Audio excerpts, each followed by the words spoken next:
Hello everyone, welcome to my YouTube channel. इस video में हम हिमाचल प्रदेश राज्य चयन आयोग हमीरपुर के बारे में बात करने वाले हैं।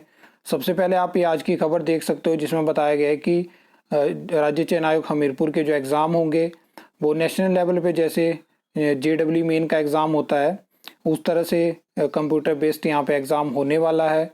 और इसमें क्या है कि अभी आपको पता है TGT की वैकेंसी ऑलरेडी जो है वो एडवर्टाइज़ हो चुकी है।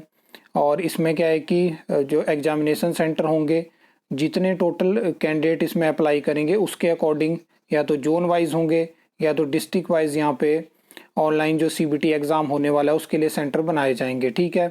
अब बहुत सारे लोगों के प्रश्न आ रहे थे कि JBT की वैकेंसी या बाकी पोस्ट कोड कब एडवर्टाइज होंगे, क्योंकि ऑलरेडी आपने देखा है कि कितनी वैकेंसी जो है राज्य चयन आयोग हमीरपुर के पास पहुँच चुकी है। तो इसमें मैंने ऑलरेडी न्यूज़ में आने से पहले ही आपको बता दिया था कि अभी जो है वो आयोग रिस्क नहीं लेगा। और ये जो पोर्टल है नया पोर्टल है और इसमें जो है वो अभी चीज़ें देखी जाएंगी। एक तरह से जो है वो ट्रायल बेसिस पे ये है। अब देखा जाएगा कि जब इस पे रश बढ़ेगा तो क्या यहाँ पे वेबसाइट ठीक से काम करती है, पोर्टल सही से काम करता है नहीं करता है, उस हिसाब से चीज़ें डिसाइड होंगी। तो जहाँ तक ये है लास्ट डेट के बाद नेक्स्ट वैकेंसी TGT की जो लास्ट अप्लाई करने की डेट है उसके बाद चांसेस हैं कि आपको नई वैकेंसी देखने को मिल सकती हैं। अब कुछ इस तरह से है। बाकी इसमें एक चीज़ एग्जैक्ट अगर हम बात करें तो 2022 में जो पोस्ट कोड एडवर्टाइज हुए थे, जिसमें कि ऑलरेडी मैंने आपको बताया कि कितने पोस्ट कोड वहाँ से विड्रॉन हो चुके हैं और कितने पोस्ट कोड पे जो ऑलरेडी जो रिक्रूटमेंट प्रोसेस है वो कंप्लीट हो चुकी है। लेकिन उसके बाद भी 68 या 69 पोस्ट कोड ऐसे हैं जहाँ पे बहुत ज़्यादा वेट हो रहा है। अगर हम उसमें बात करें तो SI की वैकेंसी वहाँ पे थी, JEE सिविल की वहाँ पे वैकेंसी थी, JEE इलेक्ट्रिकल की वैकेंसी थी जिसकी काफ़ी ज़्यादा हाइप बनी थी, और भी वैकेंसी थी वहाँ पे। JOIT की वैकेंसी का इस टाइम पे हिमाचल में वेट हो रहा है। लेकिन अब ऐसी चीज़ है कि जैसे मैंने आपको लास्ट वीडियो में बताया था कि फ़िलहाल जो है वो मतलब वो फाइल जो है 2022 की जो पेंडिंग वैकेंसी है वो साइडलाइन हो चुकी है। उसमें ऐसा है कि ऑलरेडी एज रिलैक्सेशन का डिसाइड हो चुका है। लास्ट वीडियो में बताया था जिसमें बहुत सारे अलग अलग चैनल्स बता रहे थे कि अभी एज रिलैक्सेशन का तो वो ऑलरेडी डिसाइड है। उसमें आयोग ने भी मान लिया है कि फाइल हमारे पास पहुंच चुकी है। लेकिन अब कितने जल्दी उस वैकेंसी को एडवर्टाइज करते हैं, क्या होता है, उसके बारे में फ़िलहाल एग्जैक्ट कोई जानकारी नहीं है। तो उसमें ऐसा ही है कि अभी क्या है कि हिमाचल प्रदेश में एक ट्रेंड बन चुका है, जैसे कि जिन वैकेंसी के लिए आवाज़ उठाई जा रही है, जिनकी हाइप बनी है, ये TGT JBT की वैकेंसी ऐसे एडवर्टाइज नहीं हो रही हैं। पिछले 1-1.5 सालों में आपने देखा होगा क्या क्या चीज़ें इनके लिए हुई, हर जगह इनके लिए प्रश्न उठ रहे हैं। तो अगर आप जिस भी वैकेंसी का वेट कर रहे हो उसके लिए अगर आप आवाज़ नहीं उठाओगे तो हिमाचल प्रदेश में वो वैकेंसी सरकार अपने हिसाब से निकालेगी, चीज़ें डिले होंगी।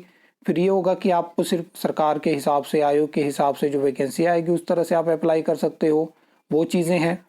बाकी अब यहाँ पे क्या है कि इस तरह की खबरें आपको रोज़ देखने को मिलेंगी, क्योंकि TGT की वैकेंसी एडवर्टाइज हो चुकी है जहाँ पे 2-2.5 साल सरकार पुराने रिजल्ट का आउटसोर्स भर्तियों के लिए सुर्खियाँ बटोरती रही कि हमने ये भर्तियाँ कर ली है। अब रेगुलर जब वैकेंसी निकाली है तो 6 महीने तो इसी की बात होती रहेगी कि हमने रेगुलर वैकेंसी निकाल दी है। क्योंकि जो चीज़ें मतलब सुर्खियों वाली भर्तियाँ आप इनको कह सकते हैं, जैसे कि वन मित्र भर्ती हो गया, तो ये हिमाचल में जब तक वर्तमान कांग्रेस सरकार है ये चीज़ें चलती रहेंगी। जहाँ पे कुछ रिजल्ट आने के बाद भी, जैसे कि लाइनमैन का हो गया, वहाँ पे ज्वाइनिंग अभी तक पेंडिंग है। वो चीज़ें किसी को पता नहीं होती हैं क्योंकि उनके लिए आवाज़ भी नहीं उठाई जाती है। 2-2 3-3 महीने तक ज्वाइनिंग नहीं दी जाती है।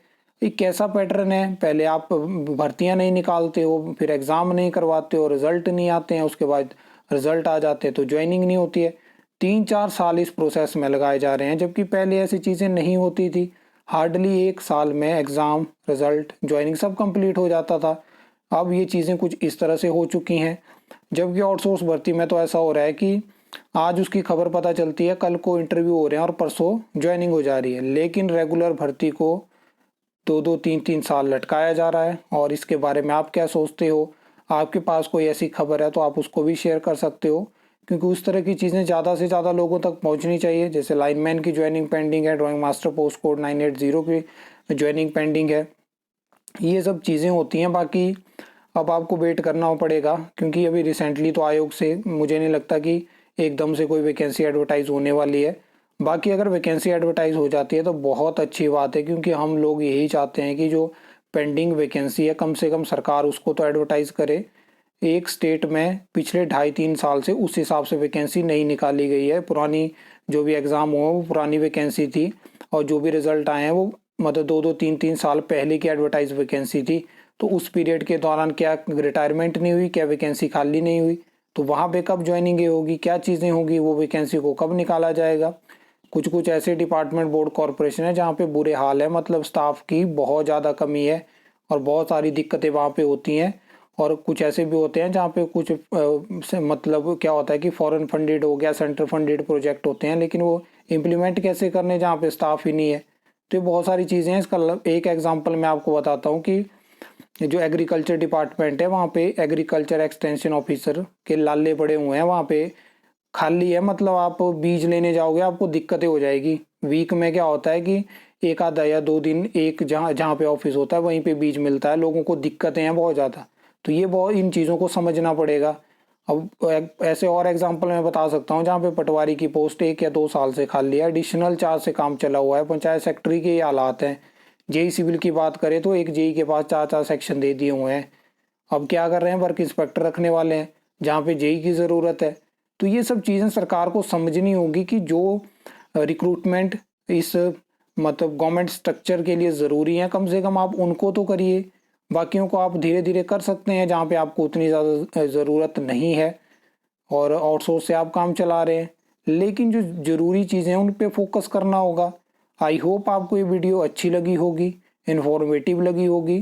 तो वीडियो को लाइक कमेंट शेयर कर सकते हो, चैनल को सब्सक्राइब कर सकते हो फर्दर न्यू अपडेट्स के लिए।